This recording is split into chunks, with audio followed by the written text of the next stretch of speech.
So the first one that came in, also please feel free to keep submitting questions, those of you who might still have some come up. The first question came in during the moderated interview studies portion, and Dana was asking, are the themes on the left AI generated? And so for the non-AI moderated studies, so the regular moderated studies, the themes are not AI generated today, but it's definitely something that we are considering for the future. Our AI does suggest highlights, so key moments, so it'll help you find those critical moments to identify those themes, but the actual themes you would generate yourself for a regular moderated study. Another question from Andrew is, can you ask AI about its summary to get more specific to further unpack what it brings up as an insight? Today, that's not something that we do in the platform, but it is a really interesting idea, and we're always looking at different ways to implement AI in the Maze platform. So I do love this idea of asking the AI about the summary to get more specific. Everything is really traceable in Maze. So if you have your AI summary, you'll have all the highlights associated with it. So you'll be able to see the different moments that the AI is referring to, but we can't actually ask it about the summary. Natalie, feel free to add anything I might be missing. I can share that the way that the AI themes are generated are both AI generated and manually created. So if you see something that you'd want the AI to look for, you can create that theme, and the AI will crawl through the insights and try to match and see what they can match. So it can both be guided and completely generated.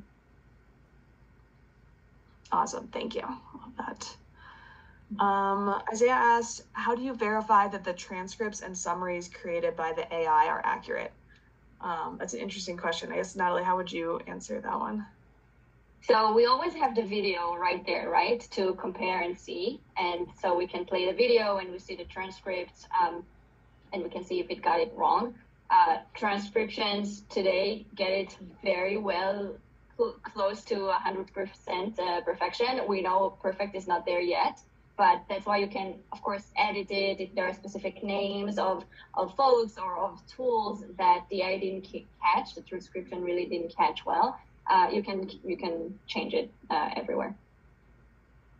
Awesome. And then Dana asked, are you able to show images, app, web pages during AI moderated studies? So I think the answer is not today. This is, like Natalie said, this is a preview of what we're working on right now.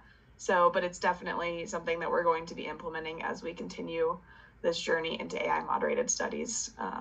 Anything you would add there, Natalie?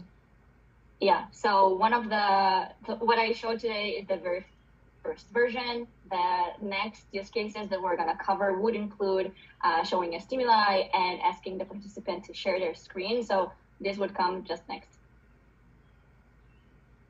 Awesome. And then Andrew asked, are there issues with AI if the respondent does not understand the question?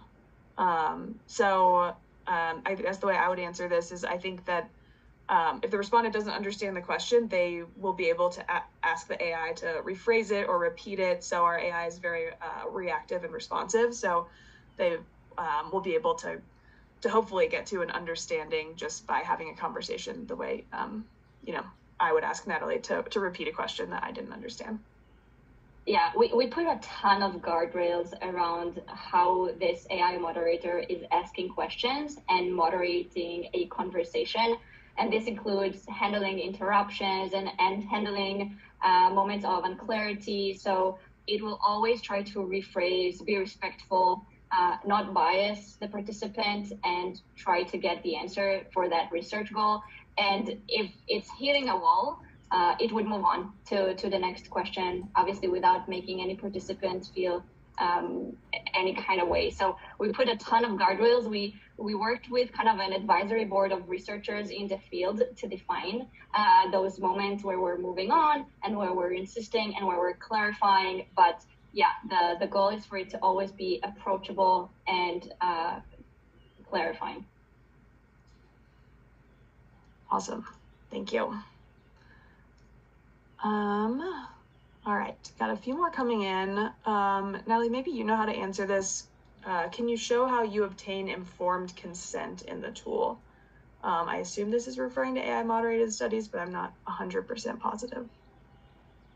Yeah, so there are multiple ways.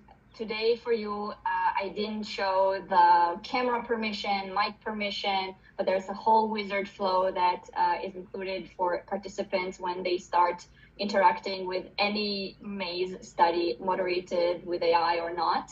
But because I gave my permissions beforehand to talk to you, I wasn't presented with those requests again.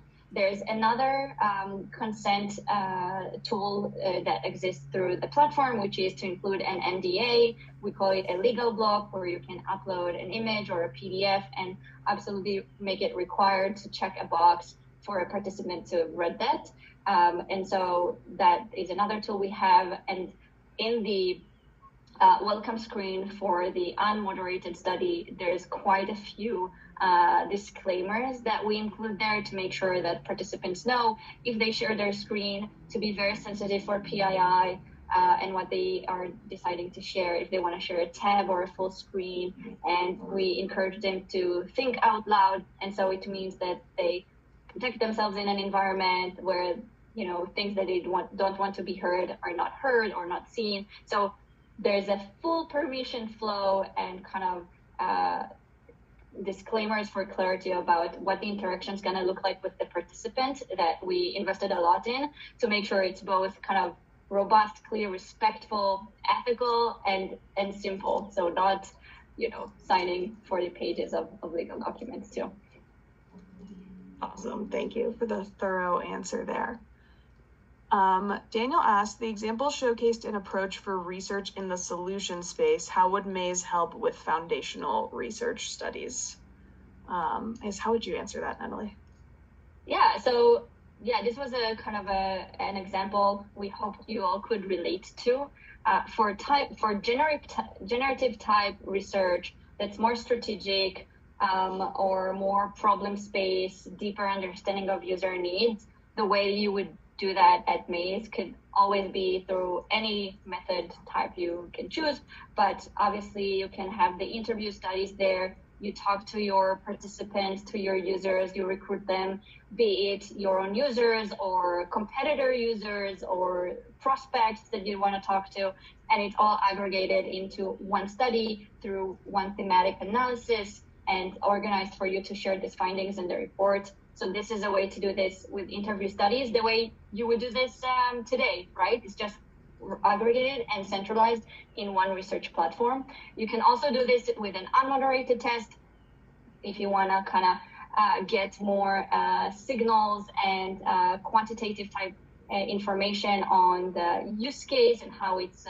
kind of segmented, and you can slice and dice it later in the analysis view for unmoderated study. And of course, with the AI moderator, it's all about how you define the research goals, right? So if you want to hear about their day-to-day, the AI would ask you to walk me through, I think we just had that, walk me through the latest booking interaction you've had, and you can really collect more journey mapping type insights. It's very much foundational to start a project from and get a better worldview of the user's context. So it's all methods